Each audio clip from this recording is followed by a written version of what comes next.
beautiful. Now, the story of the film, at first, I had some issues with, as I felt like it was just rehashing the same story as the first film, almost note for note. See what I did there? Because it's about singing. Oh god. Oh god, just move on to the next point. But as the story progressed, it started to take a lot of deviations, becoming its own fully realized story. And I have to say, I enjoyed the story. Is it the most compelling and deep story in the world? Absolutely not. But it was just a blast to watch and entertaining throughout. And finally, the characters, most of which I really enjoyed and got a kick out of them, while some others, yeah, I had a few issues with, and we'll talk about them real soon. The Bellas, for the most part, are still the same girls that we've known and loved from the first film, and each one does get their moment to shine, either in a comedic way or in a dramatic way. And the last character, or characters, since they are a part of a group, that really stood out to me were the main antagonists, Das Sound Machine. I said it before, but I'll say it again, they're freaking great. Not only are they menacing and really attractive, but they are just unforgettable. From the moment that they arrive to the moment that they depart, you will be thinking about them. In fact, the moment that I left the film, the first thing I thought about was Das Sound Machine. They left such an impact on me in this film, and I loved them to death. They were awesome. Now, although I got a freaking kick out of this movie, I did have a few issues with it here and there. The first issue is that some of the story elements throughout the film were either dropped or completely rushed, not being fully explored or developed. And I can think of 3 in particular that fall under the latter category. Like, there's this whole side story dealing with moving on from the Bellas and what the future may entail. And this would have made a very interesting and thought-provoking side story, especially dealing with the fact that they're all seniors and they're about to move on and they have to find jobs and all that stuff. I really would have loved for them to explore this dilemma that they face, but it gets wrapped up really quickly in like the span of 2 minutes. You could have explored that a little bit more, especially throughout the film. Now, although I absolutely love the comedy in this film, I won't deny that there were some comedic moments that dragged on for way too long, to the point where I'm just like, okay, it was funny, we can move on to the next scene. Okay, I guess we're still going with this. Okay, you can move on now. Just go ahead, move on. There were a few characters in the film that I felt like were either out of character or just never really reached their full potential, and I really didn't care for them by the end of it. The one character I felt like that was completely out of character was Chloe.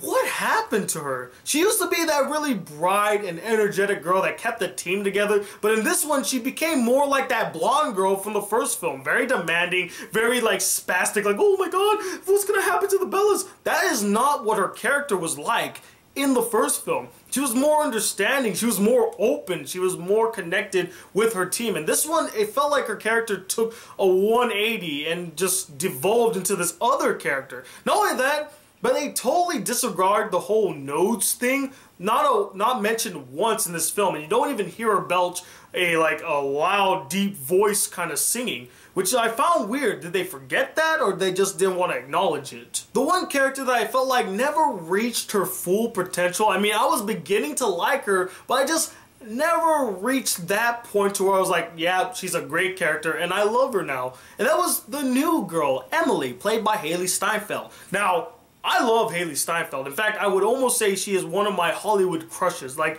she looks beautiful, she's gorgeous, and she's freaking tall, which kind of makes me sad because I'm really short. But regardless, she's a fantastic actress, and she did good in the role. It's just that she wasn't really somebody I was attached to, and they did their damnedest to sideline her throughout the entire film. Like, she only showed up whenever it was necessary, and her bonds that she built with her fellow Bellas, I never felt it. Like, she kind of forms a bond with Anna Kendrick's character, Becca, but it felt really forced. Just another element that felt forced in the film. Like, oh, these two have to be friends by the end. It just didn't come naturally. It's like, you gotta be friends, here you go. And her whole side story and trying to be accepted into the Bellas, it just wasn't really all that interesting. And her romance with that really weird dude who's really into magic, oh my god. I mean, it was funny at first, but then it just got annoying as the film went on. Like, I was just like, guys, stop it. Stop it. You cut it. Don't put this in the film. Like, holy shit. It wasn't good. I didn't like it. I didn't feel a bond between them. And he just came off as creepy, and they both were just awkward in that non-funny way. But even with all the problems with this film, which honestly are just small issues that don't ruin the overall enjoyment of the film, I still love this film. The moment that it ended, guys, I immediately wanted to go see it again. And it is the only film I saw this year where I completely forgot that I was watching a film. I was so into the story and into the world of Pitch Perfect that I forgot that I was watching a film.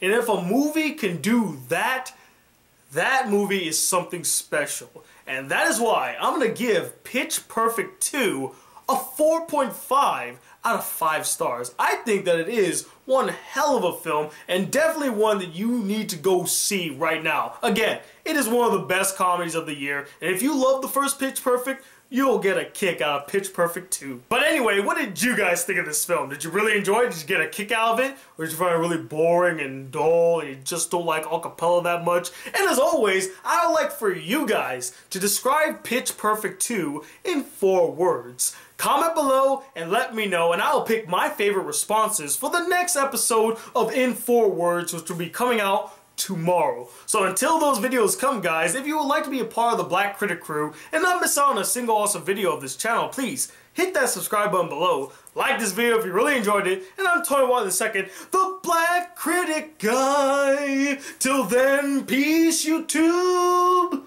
Sorry.